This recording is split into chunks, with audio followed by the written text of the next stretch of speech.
melakukan wawancara pra-observasi bersama teman saya, Ibu Atikawati. Beliau juga mengajar di SDN Cengkareng Timur 12 pagi kelas 4. Assalamualaikum Mbak Tika. Waalaikumsalam. Apa kabarnya? Alhamdulillah baik. Alhamdulillah. Sebelum saya melakukan supervisi di kelas Mbak Tika, terlebih dahulu saya akan melakukan pra-observasi. Bersedia ya Bu ya untuk di pra-observasi ya Bu ya? Iya. Sebelumnya saya akan sampaikan dulu tujuan dari pra-observasi itu adalah untuk mengetahui dan mengevaluasi jalannya pembelajaran yang akan dilakukan oleh Ibu.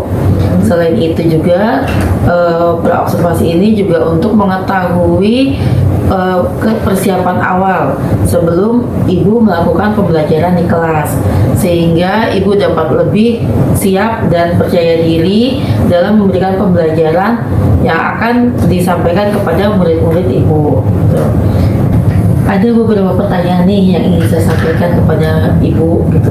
Yang pertama mengenai tujuan pembelajaran yang ingin disampaikan itu apa Bu? Tujuan pembelajaran yang saya sampaikan itu adalah saya membuat pembelajar sesuai di sini ya Bu. Tujuan pembelajaran saya yang pertama, melalui diskusi siswa mampu mengidentifikasi proses perubahan wujud dan lingkungan. Tujuan pembelajaran saya yang kedua yaitu melalui demonstrasi siswa mampu menjelaskan proses perubahan wujud dengan lingkungan. Jadi ada dua ya Bu ya yang ingin disampaikan. Lalu ada pengembangannya itu seperti apa? Saya ingin pengetahuan dan keterampilan peserta didik. Jadi yang ingin dikembangkan adalah pengetahuan dan keterampilannya. Baik. Bu Atika tuh ingin murid-murid Ibu tuh seperti apa sih? Saya ingin murid-murid saya itu memiliki pengetahuan tentang perubahan wujud zat dan juga mendemonstrasikannya dengan proses perubahan wujud zat. Baik, jadi selanjutnya saya ingin tahu nih bagaimana sih rencana pembelajaran yang akan Ibu sampaikan, baik itu strategi pembelajaran, metode maupun model pembelajarannya. Jadi strategi pembelajaran yang akan saya terapkan di kelas nanti menggunakan pembelajaran berdiferensiasi, keterampilan sosial dan juga emosional. Pada pembelajaran berdiferensiasi, saya menggunakan diferensiasi konten, lalu berdiferensiasi proses dan juga produk berdasarkan kesiapan belajar siswa. Metode yang saya akan gunakan di kelas adalah metode problem based learning, karena saya mengikuti atau menerapkan sesuai dengan gaya belajar yang dimiliki oleh siswa. Lalu belajar yang dimiliki oleh siswa dan menggunakan metode diskusi kelompok, tanya jawab dan juga penugasan. Jadi pada diferensiasi ini saya menggunakan konten siswa memiliki gaya belajar audio dan visual. Saya juga memberikan materi dengan menggunakan video pembelajaran yang menyenangkan pada siswa. Sedangkan pada siswa yang memiliki gaya belajar kinestetik, saya akan memberikan pembelajaran melalui gambar dan juga teks bacaan. Lalu diferensiasi proses melakukan diskusi praktek, sedangkan diferensiasi produk mengerjakan dengan LKPD sesuai dengan cara dan juga murid di kelas. Wah, keren sekali ya strategi pembelajaran yang akan dilakukan. Saya jadi membayangkan tentu akan ada pembelajaran yang sangat menyenangkan nanti. Ya, kira-kira kapan akan dilaksanakan ini Bu? Baik, jadi nanti saya akan melaksanakan pada hari Selasa. Pada hari Selasa jam keberapa? Jam pertama. Baik, berarti nanti hari Selasa jam pertama saya akan berkunjung ke kelas Ibu untuk melakukan observasi ya. Saya harapkan Ibu dapat melaksanakan pembelajaran tuh secara maksimal, mulai dari tujuan pembelajaran, strategi pembelajaran dan juga model pembelajarannya. Nah, saya harapkan semua akan dapat teramati dengan baik. Setelah kegiatan observasi nanti, lalu kita akan melakukan pasca observasi ya. Sebelumnya saya akhiri, kira-kira apa nih yang Ibu dapatkan dari obrolan kita sekarang? Setelah saya melakukan percakapan pra-observasi ini, saya merasa tertantang, saya merasa lebih percaya diri untuk melaksanakan metode pembelajaran saya nanti di kelas, khususnya kelas 4 pada mata pelajaran IPAS. Baik, terima kasih Ibu atas obrolannya di pra-observasi sekarang ini. Nanti kita akan bertemu kembali pada sesi observasi dan pasca observasi ya. Demikian observasi yang saya lakukan bersama teman saya Ibu Atika. Semoga dapat terlaksana dengan baik. Sekian, terima kasih. Wassalamualaikum warahmatullahi wabarakatuh. Assalamualaikum warahmatullahi wabarakatuh.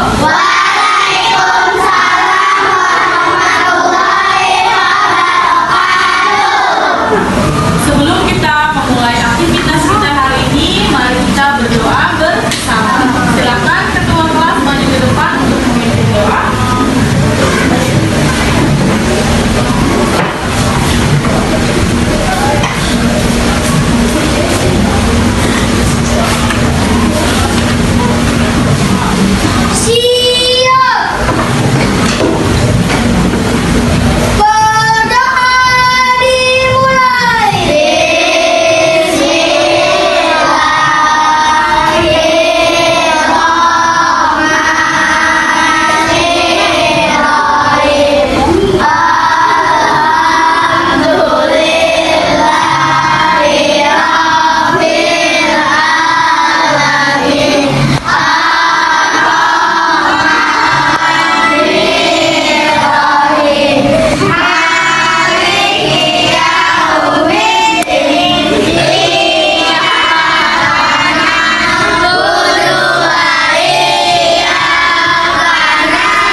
keempat menyublim, kelima menguap, keenam mengkristal. Oh iya, Bagus. Ya. Ya, tepuk tangan dong kita buat. Hari ini kita masih belajar tentang wujud zat dan perkembangannya. Apa sih tujuan pembelajaran kita hari ini? Yang pertama adalah siswa mampu mengidentifikasi proses perubahan wujud dengan benar. Yang kedua, melalui demonstrasi siswa mampu menjelaskan proses perubahan wujud dengan benar. Sebelum ibu lanjut ke pelajaran, siapa yang tahu tentang mentega? Nathan, apa sih mentega? Sama kayak margarin. Betul atau tidak? Lalu mentega. Ibu ambil medianya ya. Mentega seperti ini bukan? Ya. Ibu tanya, sifat mentega itu sebenarnya apa?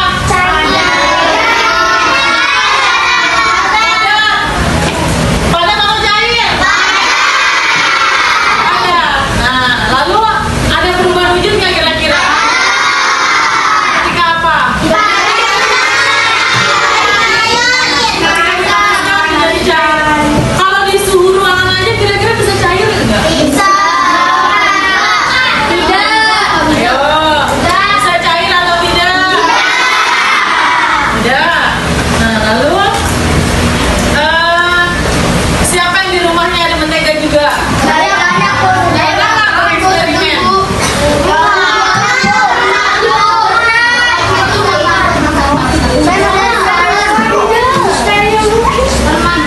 Sekarang ibu tanya, kalau mentega dipanaskan yang terjadi apa?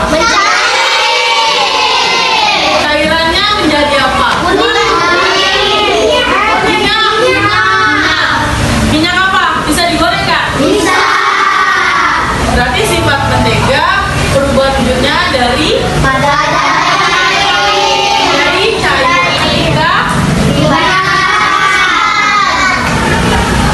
Oke, untuk mengetahui pengetahuan kamu, ibu punya tayangan nih. Mari kita simak bersama-sama.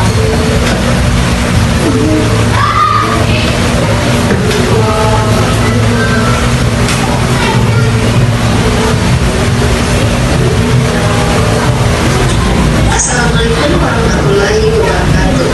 Halo anak-anak, hari ini kita akan belajar tentang wujud zat dan perubahannya. Ini merupakan salah satu materi pelajaran IPAS yang dipelajari di kelas 4 semester 1.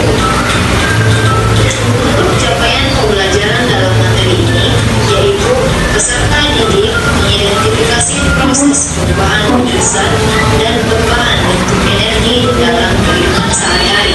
Kemudian untuk tujuan pembelajarannya, yang pertama yaitu peserta didik mempelajari karakteristik wujud zat. Yang kedua, peserta didik mempelajari istilah-istilah perubahan wujud zat. Baiklah, pertama-tama kita bahas tentang macam-macam wujud zat. Nah, zat ini ada 3 macam. Yang pertama, Nah, sekarang kita akan mulai mengamati proses terjadinya mentega ketika dipanaskan. Silakan kalian praktikkan. Temannya ada yang mengamati, ada yang menulis. Coba kalian panaskan di atas lilin. Apa yang akan terjadi? Coba diamati. Jangan lupa dicatat. Aisyah, apakah proses yang terjadi? Panaskan.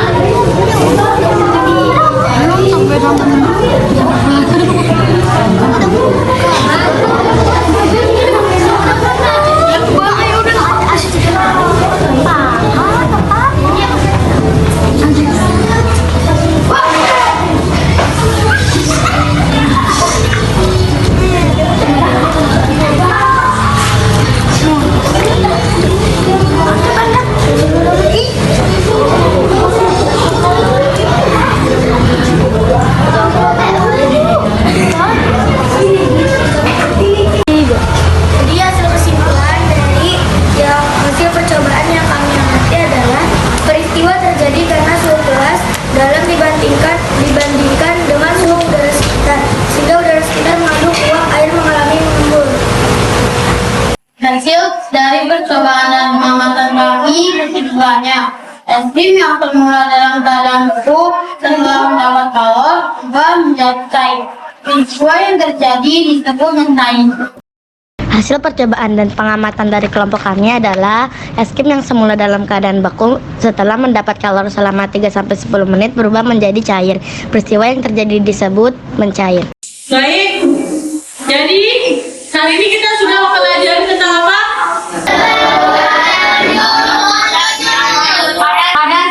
Kesimpulannya apa hari ini? Apa kesimpulan pembelajaran hari ini? Ayo angkat-angkat jangan rame-rame. Kesimpulannya apa hari ini? Benda padat menjadi cair.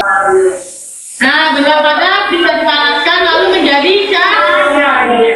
Bagaimana merasakannya?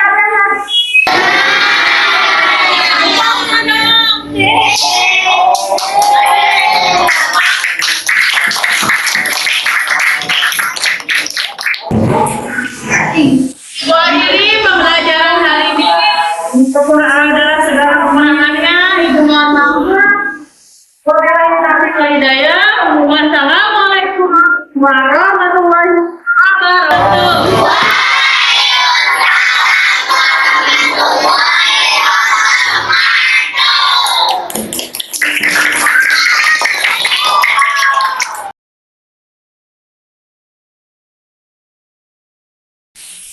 Assalamualaikum warahmatullahi wabarakatuh. Saya Sri Wijayanti Utami, CGP Angkatan 10 dari SDN Cekanak Timur 12 pagi. Siang ini saya ditemani oleh teman saya, Ibu Atikawati, selaku guru yang sudah diobservasi, dan juga ditemani oleh Ibu Niawati Hidayat, selaku pengajar praktik dari Pendidikan Umum Penggerak Angkatan 10. Assalamualaikum warahmatullahi wabarakatuh. Iya, pada pagi hari ini saya akan melakukan konsultasi ya terkait dengan pembelajaran yang sudah dilakukan kemarin. Saya akan melakukan memberikan beberapa pertanyaan dengan Ibu Atika. Dia ya Bu, tujuannya yaitu untuk mengevaluasi sejauh mana proses pembelajaran yang telah dilakukan oleh Atika kemarin ya. Selain itu juga untuk mengetahui langkah-langkah dalam memperbaiki pembelajaran yang telah dilakukan kemarin. Jika pada saat kemarin melaksanakan observasi kelas. Nah, baik Bu, pada awalnya saya merasa bingung dan juga tidak percaya diri, tapi setelah berjalannya pembelajaran di kelas, alhamdulillah semua berjalan lancar dan mulai tumbuh percaya dirinya. Awalnya dulu kegiatan, tapi alhamdulillah itu cepat menguasai perasaannya, akhirnya berganti yang tadinya gugup menjadi lebih percaya diri. Iya, baik. Tolong diceritakan Bu, area pengembangan apa sih yang dilakukan oleh Ibu saat melakukan pembelajaran kemarin? Jadi langkah-langkah apa yang Ibu lakukan pada saat melakukan pembelajaran kemarin? Ya, baik. Jadi tahapan yang pertama yang saya lakukan itu adalah saya mengidentifikasi penyebab pembelajaran yang benar. Jadi pengembangannya berasal dari keterangan dalam proses pengetahuan siswa itu mengidentifikasi penyebab terjadinya perubahan berbeda. Pada saat praktiknya, siswa mengetahui adanya perubahan pada benda tersebut. Nah, dia melakukan praktiknya langsung. Jadi area yang dikembangkan itu pengetahuan dan keterampilannya Ibu. Pengetahuannya bagaimana Ibu, bagaimana siswa mengidentifikasi perubahan berbeda, lalu praktiknya tentang perubahan berbeda. Baik, terima kasih. Sejauh ini apakah sudah berjalan dengan baik? Bagaimana dilakukan?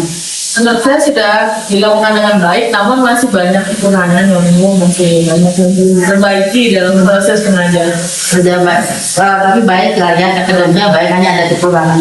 Apa sih kira-kira kekurangannya? Kekurangannya itu kendala saya tuh murid di kelas masih kurang fokus ya Bu dalam proses pembelajaran. Mungkin menurut saya mereka ada yang aktif, ada yang kurang berpartisipasi dalam pembelajarannya. apa tuh Bu penyebabnya kalau siswa jadi kurang aktif ya, jadi siswa di kelas kurang aktif dalam pembelajaran, kurang mendapatkan motivasi gitu ya Bu ya. Apa yang menyebabkan? Mungkin saya kurang emosi, kurang motivasi juga, lalu kurang sulit, sehingga siswa sulit untuk fokus dan belajar, atau proses saya pembelajaran yang kurang agak membosankan, mungkin menurut Berarti memang masih kurang motivasi, kurang rencana pembelajarannya kurang ya Bu ya. Rencana kedepannya apa nih yang akan dilakukan? insya Allah rencana depannya saya akan membuat persiapan yang lebih matang lagi Bu untuk belajar, dan penguatan saya positif pada di awal pembelajaran, terus memotivasi siswa lagi pada SBM yang menarik sehingga mereka bisa semangat di awal sampai akhir pembelajaran. Jadi rencananya akan memberikan persiapan pelajaran yang lebih baik lagi. Lalu ice breaking juga ya Bu ya, biar nggak bosan ya makanya, jadi termotivasi. Kapan kira-kira akan dilakukan? Secepatnya Bu, karena menurut saya proses pembekalan itu lebih harus kena penilaian di tempat saya lakukan, dan belum dapat memberikan waktu sih gitu. Ya, jadi cepatnya ya panggilan, tapi waktunya yang belum pasti gitu ya. Baik, terima kasih buat Atika. Semoga rencana kedepannya dan planning akan buat kita rencanakan dapat berjalan dengan baik dan menciptakan pembelajaran yang lebih baik lagi. Terima kasih banyak. Demikian observasi pasca operasi yang dilakukan. Terima kasih Bu Atika, terima kasih Bu Dwi. Assalamualaikum warahmatullahi wabarakatuh.